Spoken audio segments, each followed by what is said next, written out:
Hello dear students, आप सबका हमारे online educational channel English with Narendra sir में स्वागत है। डियर स्टूडेंट्स, हम पढ़ रहे हैं पैसिव वॉइस और अभी हम कर रहे हैं प्रैक्टिस टेंसों पे आधारित सेंटेंसेज की।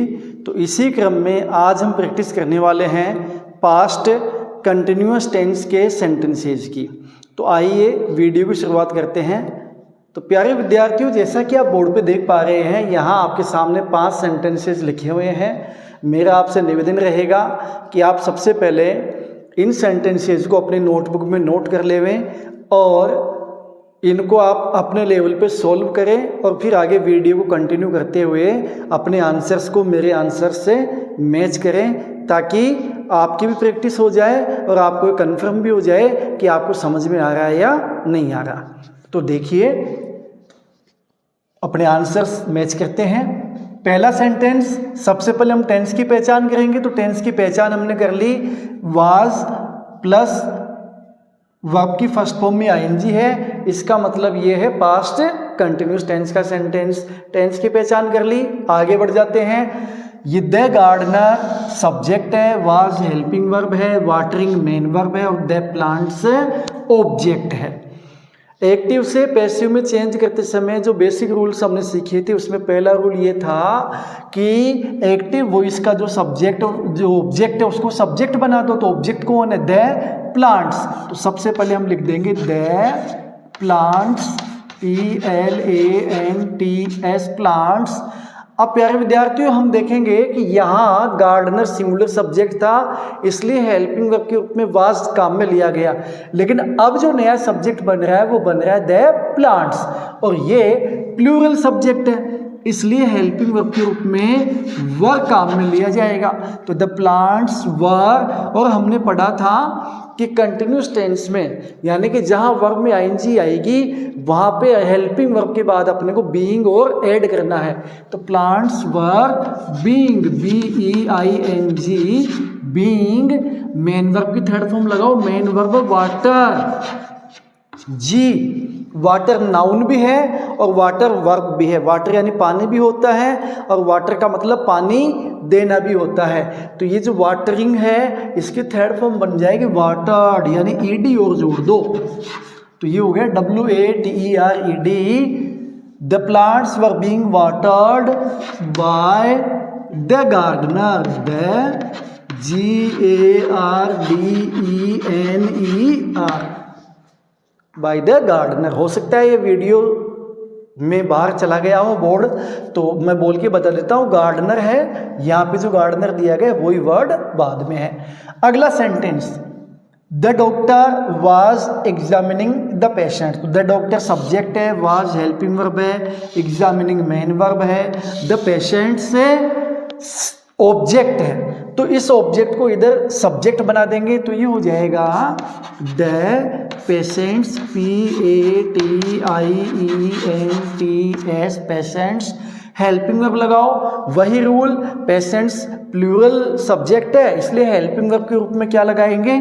वर, वर। और क्योंकि ING दिया गया है तो बीइंग लगा दो, वर बीइंग। अच्छा, आपको ये समझ में आया कि बीइंग क्यों लगाते हैं? ये बीइंग इसलिए लगाते हैं कि ये कंटिन्यूस का है सेंटेंस। अब कंटिन्यूस क्या कहता है? कंटिन्यूस कहता है कि वर्ब की फर्स्ट फॉर्म में आईएनजी लगाओ, और पैसिव क्या कहता है कि वर्ब की थर्ड फॉर्म दो। तो अब हम दोनों को सेटिस्फाई करने के लिए, यानी कंटिन्यूस भी रह जाए सेंटेंस और इसमें वर्ब की थर्ड फॉर्म भी लगा दी जाए, तो ये बीइंग ऐड कर दिया हमने, बी लिख दिया। बी एक ऐसी वर्ब है कि जैसे आपने एक सुना होगा गाना कि पानी रे पानी तेरा रंग कैसा, जिसमें मिला दो उसी के जैसा। तो ये जो बी है, ये जो बी जिसके साथ होता है उसी के अनुसार अपने आप को ढाल लेता है। तो बी लिखा, बी में आईएनजी जोड़ दिया, तो अपने अर्थ में भी कोई परिवर्तन नहीं आया और ये कंटिन्यूस भी हो गया, यानी बी वर्ब की फर्स्ट फॉर्म है। तो हमने क्या कर दी? वर्ब की फर्स्ट फॉर्म में, भाई इस वर्ब पे वर्ब जो हेल्पिंग वर्ब है उसके बाद बी लिखा, ये मेन वर्ब हो गया, और बी में क्या दे दी? आईएनजी दे दी, यानी कि वर्ब की फर्स्ट फॉर्म में आईएनजी दे दिया, तो ये कंटिन्यूस भी बन गया। और पैसिव बनाने के लिए ये जो प्रॉपर मेन वर्ब ऊपर दी गई थी उसकी थर्ड फॉर्म लगा दो, EXAMINED, examined by the doctor, DOCTOR। तो ये हो गया, शायद उम्मीद करता हूँ दोनों सेंटेंस आपके सही होंगे। तीसरा sentence, they were playing a match. तो जो ऑब्जेक्ट है ए मैच, इसको इधर ले आओ, a match, MATCH match. Helping verb, यहाँ तो वर है क्योंकि सब्जेक्ट प्लूरल था, यहाँ सब्जेक्ट सिंगुलर है। कैसे पता चला? ए आ गया, ए आ गया, तो ए मैच वाज, वही चीज ING है, हटा दो और बी लगा दो, बीइंग लगा दो, वाज बीइंग, प्ले की थर्ड फॉर्म लगाओ, प्लेड बाय देम। ये लो जी, हो गया। आगे, he was not writing letters. यहाँ पे नोट दिया गया है, अर्थात सेंटेंस नेगेटिव फॉर्म में है, कोई दिक्कत नहीं है। लेटर्स जो ऑब्जेक्ट है उसको शुरू में ले आओ, ये आ गया लेटर्स, इसको सब्जेक्ट बना दिया, लेटर्स। अब यहाँ पे प्लूरल सब्जेक्ट है, हेल्पिंग वर्ब लगा दो, वर। अब यहाँ पे हेल्पिंग वर्ब के बाद नोट है, तो यहाँ पे भी हेल्पिंग वर्ब के बाद में नोट दे दो, were not being, BEING being, write की third form written, WRITTEN,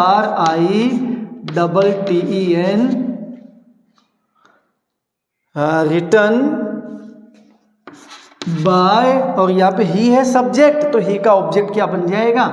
him हो जाएगा, HIM, हिम हो जाएगा। Next sentence, she was doing her homework.